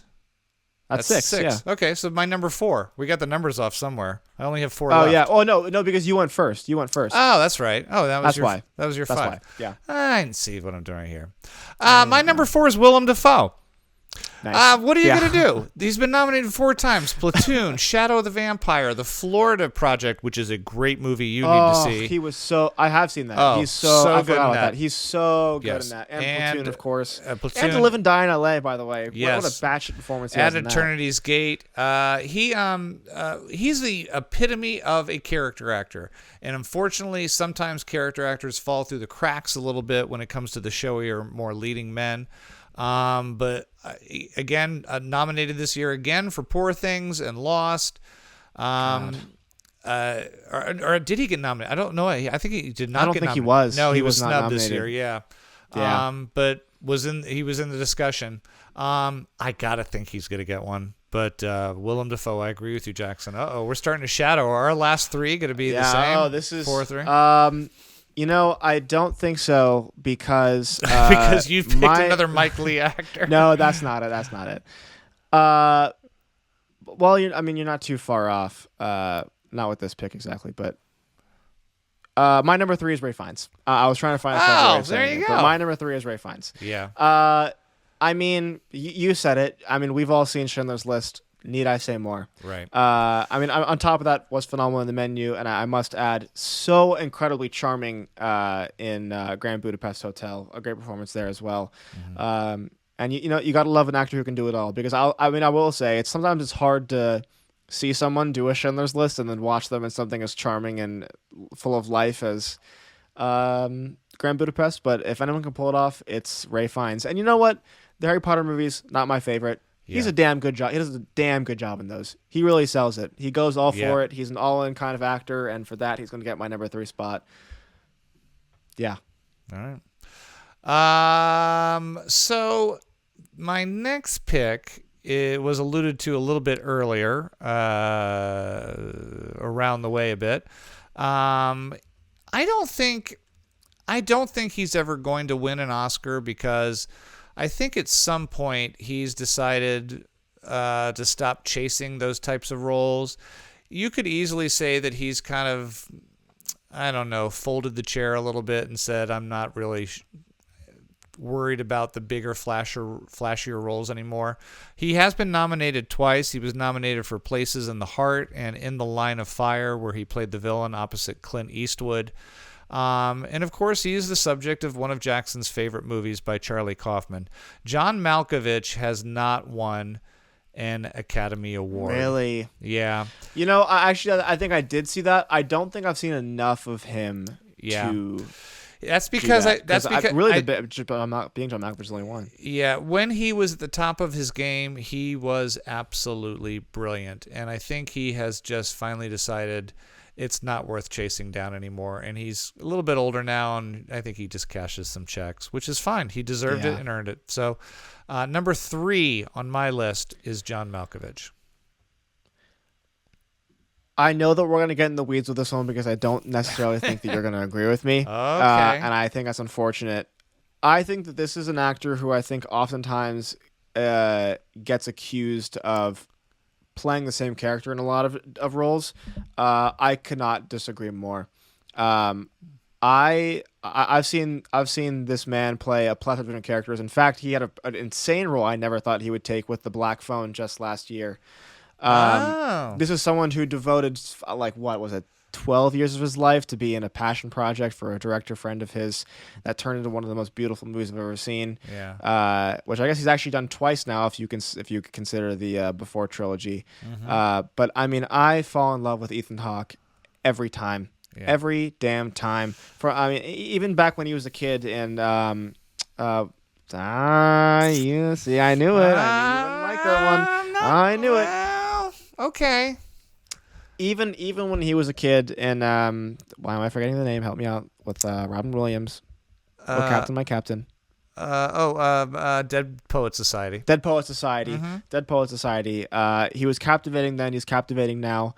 He's actually got a new movie out. I think it's playing at very small art house theaters. Yeah, he directed, which is not doing great. Yeah, not getting good reviews. But I'd see it just to see Ethan Hawke. That's how good of an actor he is. That's how much his performances mean to me. Ethan Hawke for me is going to get my number 2 spot. Okay, I like Ethan Hawke. I don't. I knew it. I don't know if I've ever been blown away by Ethan Hawke. I do think there might be a reason he hasn't been nominated yet, but whatever. Now just say what you're gonna say. Listen, I like a lot of Ethan Hawke movies, and I think he's a very, very, very good, solid actor. I don't think he gets enough credit for Training Day. As a matter of fact, I think Denzel is so. He does not get enough credit for Training Day. Yeah, he's very, very good in that. Number 2 on my list, Jackson, is I think one that might surprise you a little bit. Basically, because I think her best performance is in a film that I hate, but there is no denying that she is fantastic in it. She's been. Wait, I'm sorry. Is your number 2 or your number 1 pick? I'm sorry, my number 2. Should this be your number 1? No. Nope. Oh my gosh, I skipped my number 4 pick. That's so embarrassing. Well, go ahead. Go back to my apologies. Okay. My apologies. Ray Fiennes was my number 3. Ethan Hawke was my number 2. I skipped my number 4 because Willem Dafoe was my number 5. Right. Oh my god, I can't believe I did that. I'm so sorry. Number 4.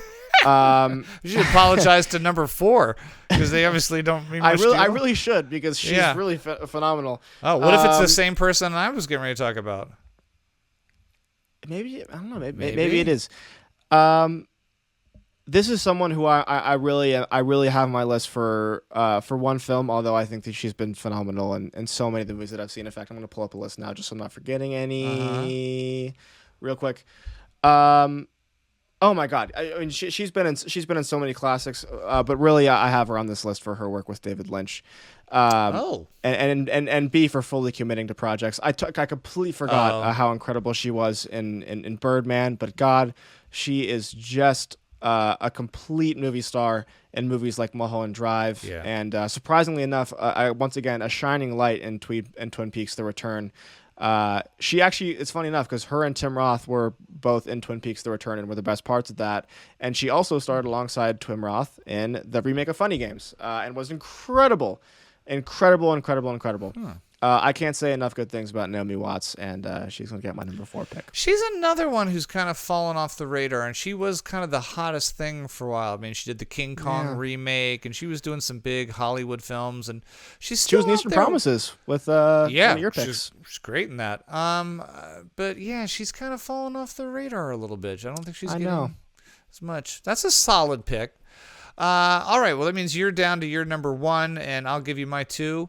My 2 is also a woman who I was mentioning has been nominated once, and I think her best performance is in a film that I absolutely hated, but I can't deny how great she was.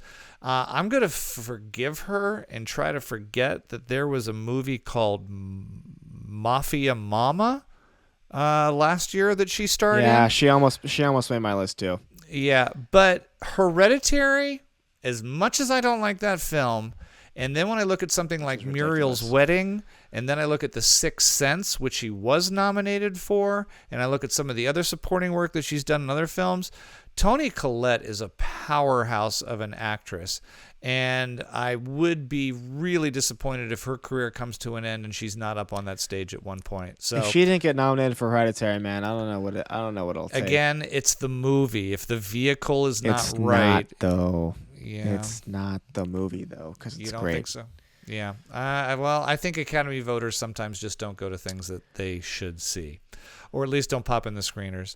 That leaves us with our number 1s, Jackson and me. What if it's the same person? Jackson, is yours a male or a female? Mine's a man. Mine is a man as well, too. Jackson, has your person been nominated before? I don't believe so, no. Okay, mine has been nominated 3 times, so it's not the same. Who wants to go first?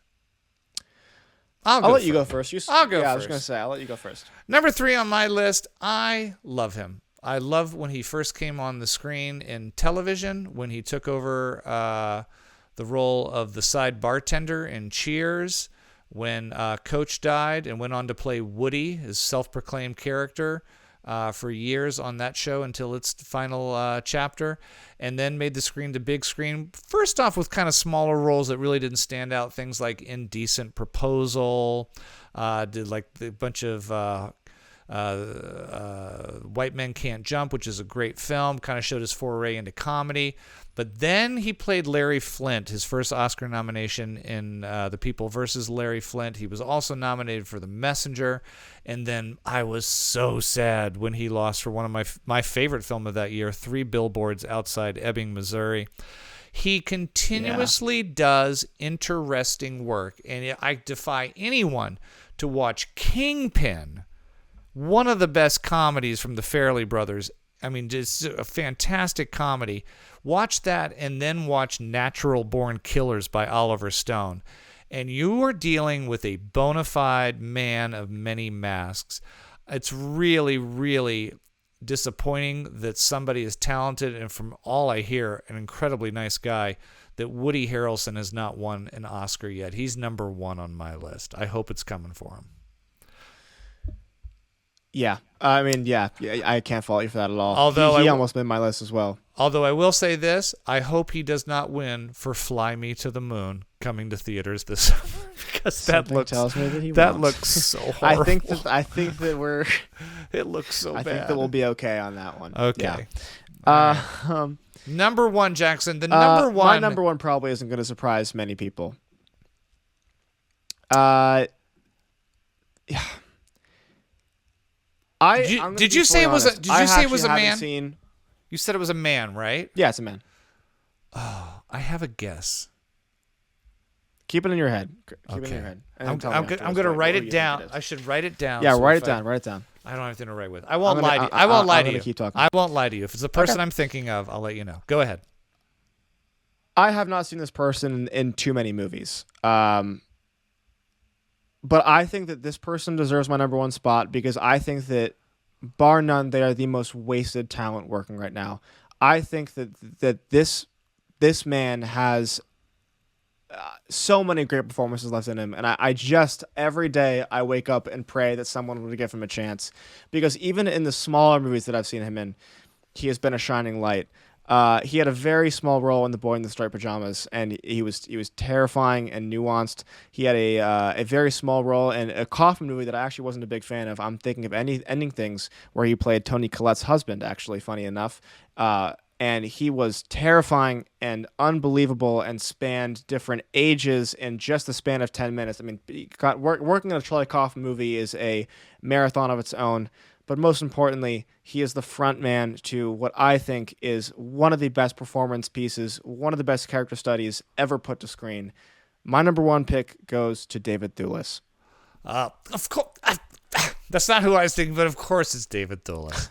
Of course. What kind of world do we live in where David Thewlis has not had another chance since then? Okay. I just don't get it. You do need to watch the first season of Fargo, the TV series. All right, I'm sold. In which David Thewlis is one of the main characters. In fact, I'm going to make you watch that with us over the summer. Okay. Because you're a David Thewlis guy. All right, guy. I can do that. So we're going to order that, and when you're in town... And listen, again, as much as the Harry Potter movies get shit on, the cast is unbelievable, and every time he walks into a room when those movies play, he steals the scene. Yeah. Just like every single other movie he's been in. I mean, and again, I could write a goddamn essay about Naked. That he's just perfect. He's just perfect in that movie. The amount of effort and nuance and determination it takes to play a character like Johnny and not crumble under the pressure, I can't even imagine. But who did you think I was going to pick? I'm curious. I don't know why. I thought you were going to pick Bill Murray. I thought you were going to pick Bill Murray. I think Bill Murray's won an Oscar. Has he not won an Oscar? No, I don't think so. Maybe he has. For what? He didn't win for Royal Tenenbaums. I don't know. He didn't show up on any lists that I've made. I assumed he would have. Lost in Translation. No. He was close. I was looking at comedians because I was like, is it Eddie Murphy or Bill Murray? Alex, I have to give somebody. I gave it to Eddie Murphy. But, All right. There you have it. It's the PGM Podcast. What are you seeing tonight, Jackson? We got to wrap this thing up. This is our longest one yet. We do got to wrap this thing up. I have to eat dinner before I head on the road. What are you looking up? Did Bill Murray ever win? Yeah. So I think he lost in 2004 to Sean Penn for Mystic River. I don't know what he was nominated for, but it had to be Lost in Translation. Probably was Lost in Translation. It had to be Lost in Translation. Yes. Please follow Jackson Burns on the social interweb at Jackson N Burns, and you can follow me at Regan.Burns. Again, Jackson N Burns, Regan.Burns. Make sure to like us on Instagram, the PGN Podcast. We are going to be back next week. I don't know. I can tell you this: we're both going to watch Richard Linklater's Hitman. Either in the theaters at the DGA, which I might go to a screening of, and it's also on Netflix. We're going to give our thoughts on that. The Bike Riders is coming out. Maybe we'll sneak out and see Tom Hardy and Austin Butler get really hot on choppers.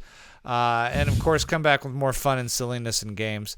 But I do want to thanks for listening. If you put up with us this entire time, and again, we're going to get back. We're just so busy. We've got graduations. A lot happening. And my boy is on a set getting stung by bees. He's working all the time. Show him your hand, Jackson. Hold up. Look at that. Oh, look at shining and glistening in the light is my sword for comparison. Oh, my God. Hands. Your freakish By the way, hand. It was on ice for half of this episode, and it still looks just as bad as it did when I started recording. Yeah, once the swelling's there, it's gone. All right, everybody. Thanks for listening. We will be back very, very soon. Until then, love you, buddy. Love you too. Bye.